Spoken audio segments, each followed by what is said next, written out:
What's up, guys? Ichigo Haley Pro, aka the SoundChick here. Featured for today's interview, we have Memet from Norwegian heavy metal band WAIL. This band loves to cover global topics such as global warming, epidemics, and more. During our discussion, we dive a little bit deeper into the band's recent project, Civilization Maximus, and we talk about what more the band is looking forward to get into or looking to accomplish come 2021. Not only that, but Memet takes us through some really great and funny stories, so definitely keep on listening to this interview. You don't want to miss it.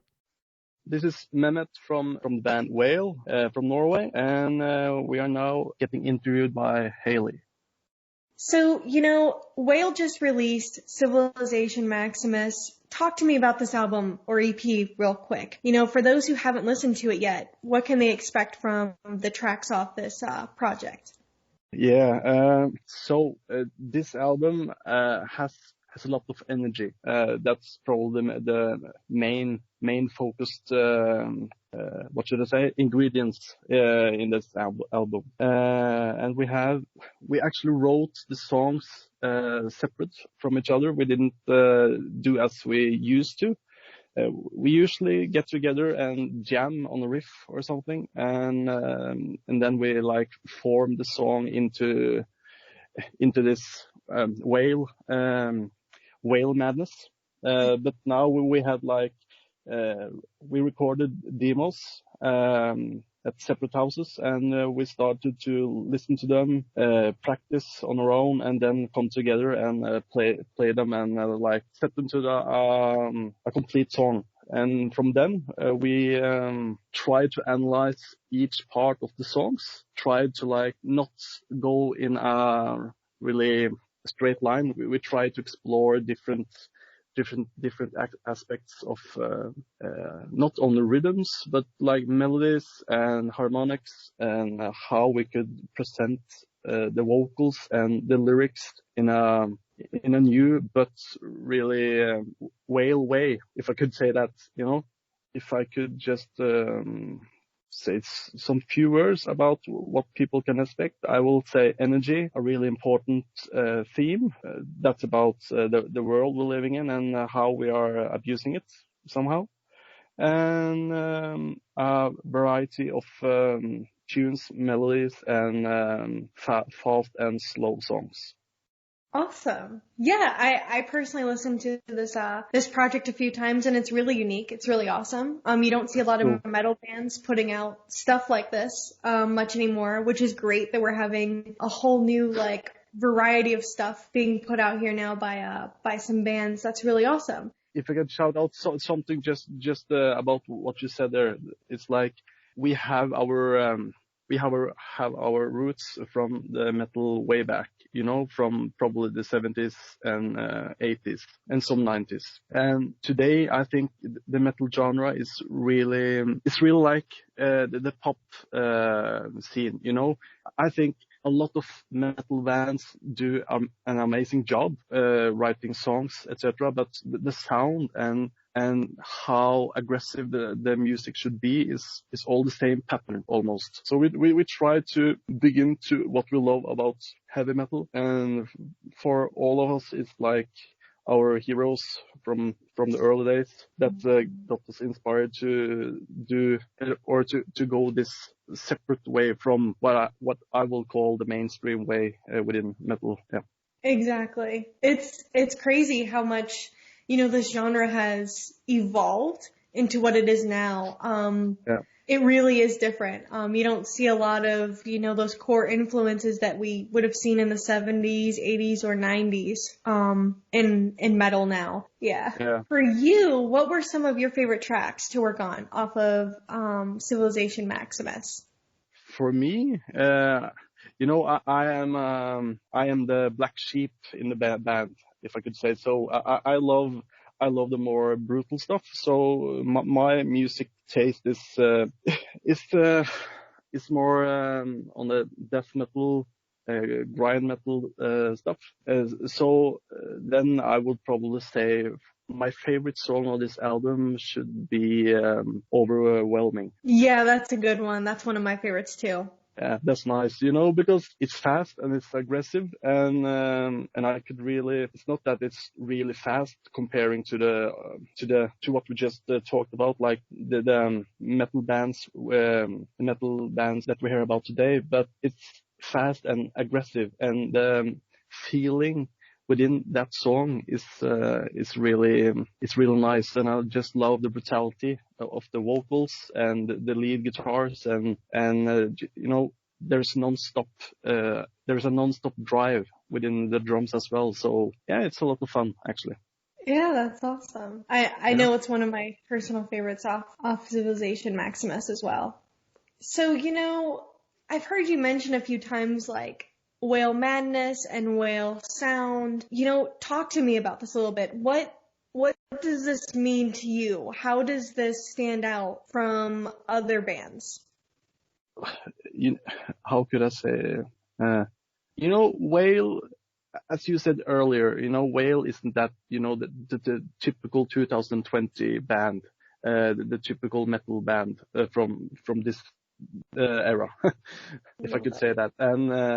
And we completely agree with that, and that's what we're trying. We try to do something else, and the lyrics is, the one thing I love about metal is like the lyrics is always meaningful in some sort of way, and I think our lyrics is really strong because we are describing we're trying to describe the situation on this earth. If you see in global warming, I'm not sure what you call it in English. It's global warming. You're seeing the ice melt in the North Pole, in Greenland, and you see how we abuse the world with the resources. We just tear it down to make it a better place for us. We try to it's a theme or it's a passion of ours, to care about the planet, and we try to make that passion into energy live, and we try to make it as brutal as possible. Because of lack of brutality, we're not a death metal band, we're not a grindcore, we're not a metalcore, we don't have that brutal metal sound, but we have a brutality when you see us live. I think WAIL is a band you could not understand before you see us live, if that made any sense at all. I truly do love the fact that you're taking, this genre of metal and making it into your own unique thing here, and using it to fuel, music about very important, time-sensitive issues happening around the world. I think that that's really important and definitely needs to happen a lot more. Yeah. So what would you say was that aha moment for you that made you realize that you wanted to make music? That is the one question I read earlier, and I haven't got any answer, really good answer. But the most aha moment for me was when I think I was a 5-6-year-old maybe, and we were at this child. We have a big ice hockey hall in my town, and we had people from the fire department, the police, the ambulance, and really important roles in the society come and show their cars, show equipment, show everything. And in one room there was a drum kit, a really good or a nice looking drum kit. And there was one, I think for me he was old back then, but maybe he was 40 years old or something. And he played, the most epic drum roll ever, just going from the tom one and digga digga digga digga digga digga digga digga. And that moment for me was, I want to do that. Yeah.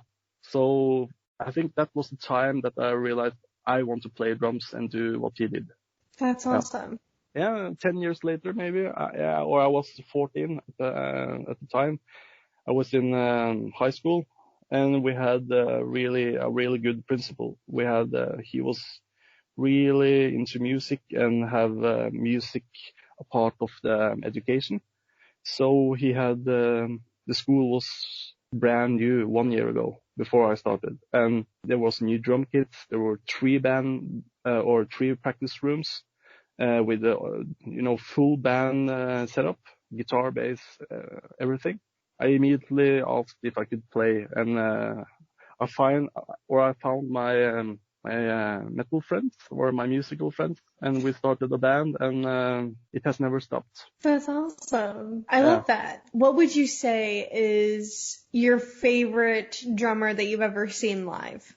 There are actually 2. Live, that's another thing. Live, then I can't say the second one here. But my most important, and that drummer that has influenced me most, is the Mike Mangini, now in Dream Theater. Before then, he was long ago he was playing for Steve Vai, and the drum solo that is really important for my way of playing drums is the drum solo he did back in the 90s with Steve Vai. And he also played like a session drummer for Annihilator. And now in Dream Theater. Probably the most important guy ever for me.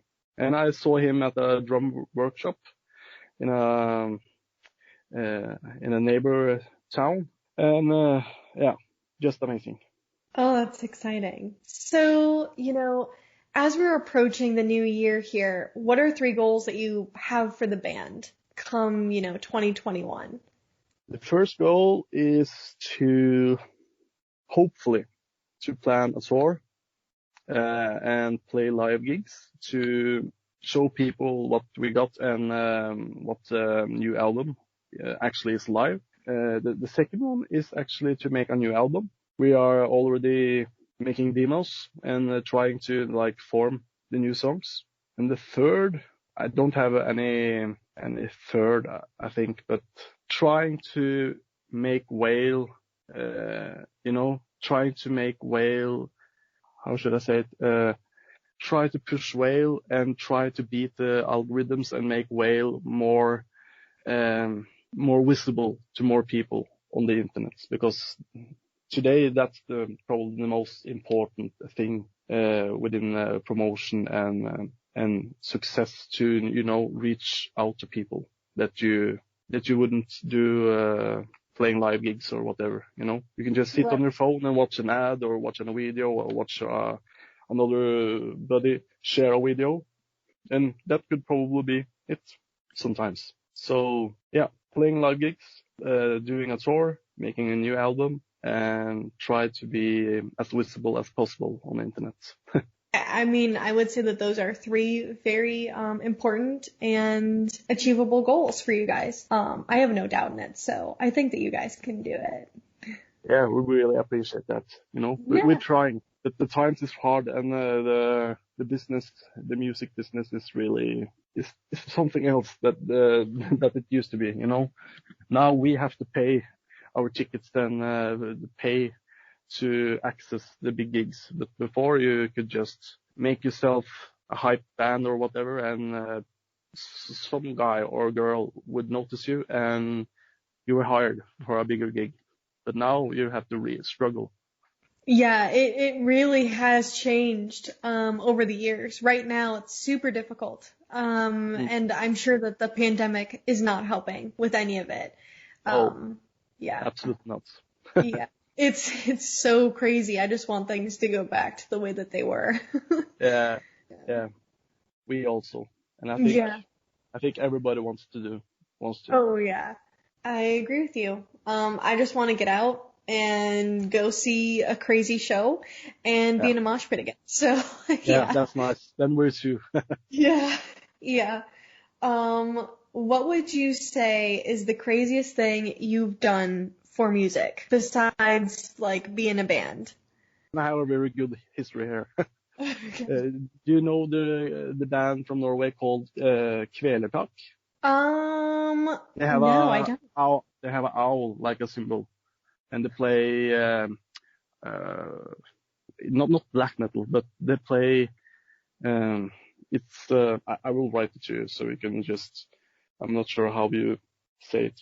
Yeah, that's really a cool band, and they played in my hometown at a local venue there. Oh, So nice. the thing is that I said to myself, I'm going to party before, and I will drink a lot of beer, and I will go to that concert. And I thought to myself, there will be tickets left, and I could just buy one when I arrive, Right. And I came, and they said, sorry, we're sold out. There's too many people. Oh, And no. I was so desperate, I was furious, and I think I stood there for 10 minutes arguing to come in. So, because I have actually played at that venue before myself, and I know the people that was managing the club or the venue. But I asked them, no luck there.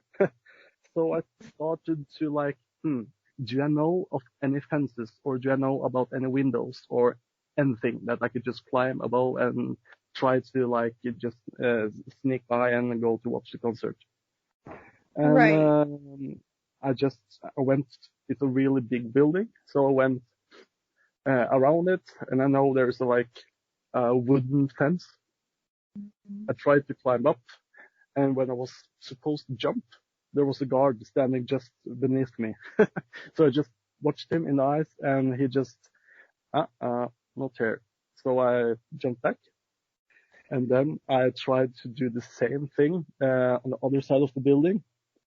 No, did not happen, because there's a gate between where I was supposed to jump down and to the actual venue. But I didn't come in that way either. So I tried to go through the other venue. There's 2 stages. I tried to go into the second stage, go past, the fire door, but Right. that was closed. So I was really desperate, and one guy had noticed some of my crazy stunts, and he said to me, I think you really need this. He was actually a guard. That was a new person. So he said, I think you need this gig. So just go in and enjoy every minute. So I got in, actually, so I could watch the rest of the show. That was really a pleasure. But then I decided I need a t-shirt. I really need a t-shirt from that band, because one of my things is I need a t-shirt or some kind of merch of concerts or gigs that I really enjoyed. But the thing was that the guy that was selling the merch, he didn't take cash. He only take a card. Oh, okay. So, but the venue was closed and everything, and I asked him if I run really fast to the ATM, can I buy a t-shirt? And he said yes. That time I was a student, and I probably had $30 left. But I spent 20, so I just had $10 left to feed myself. But when I came, they wouldn't let me in, so I had to argue that I had taken out cash. I'm going to buy a t-shirt, and I have planned this with this merch guy. And finally that they left me in, and when I just went up the stairs, he stood there and he just threw a t-shirt at me, and he said, fucking go away. Didn't pay for it, and I got the t-shirt, and I got to see the live show, and my evening was saved. That's insane. I love it. I mean, worth it. The stuff that Yeah. we do for music is awesome, I think. It takes a Yeah. lot of dedication. Yeah, absolutely. That was Yeah. that was my craziest moment as a fan myself. Oh, yeah. I mean, worth it. It's a great Yeah. story. Yeah. Yeah, the story's great. The gig was great. The t-shirt is great. I still have it. Everything is great. That's awesome. I love Yeah. that. Well, I have one last question for you, and that is, what's some advice you would pass down if you had to say anything to any upcoming bands or fresh artists? Many things, but I think when it comes to new musicians and new bands that is somehow not that comfortable on the stage or as a musician, I usually say that you made that song and you played the drums or the guitar on that song. And the energy you make as a band or as a group or as a solo artist that's only you. Yeah, of course I could probably play it myself, but the most important thing that you did that, not me. And that's why you are here. So I try to encourage. I actually have got the question, I can't play like you and you were so good, blah, blah, blah. And I usually say what I just said to you. And I try to encourage them to trust themselves, be honest and be honest, yeah, and just be proud of what you do, not be insecure or thinking, oh, some other drummer could do that. That's not it, just do what you do. And I think that would be the best tip I got for a musician that is insecure or like trying but is not doesn't know how. Hey guys, it's a SoundChick here again. I hope you enjoyed the interview with Memet from the Norwegian heavy metal band WAIL. In the meantime, please make sure to go and check out their latest project, Civilization Maximus. My personal favorite song off this project is Overwhelming. It's heavy hitting and it covers a very important message. But all of these songs are definitely worth the listen. So go head on over to YouTube or to Spotify and blast it. I enjoyed having you on this broadcast and I look forward to having you on the next one. If you're interested in reading up more of my interviews or music reviews that I do, follow me on my social media on Twitter or Instagram at @RealSoundChick. This is a great place to see all of my updates, so definitely check it out there. In the meantime, rock on, my dudes.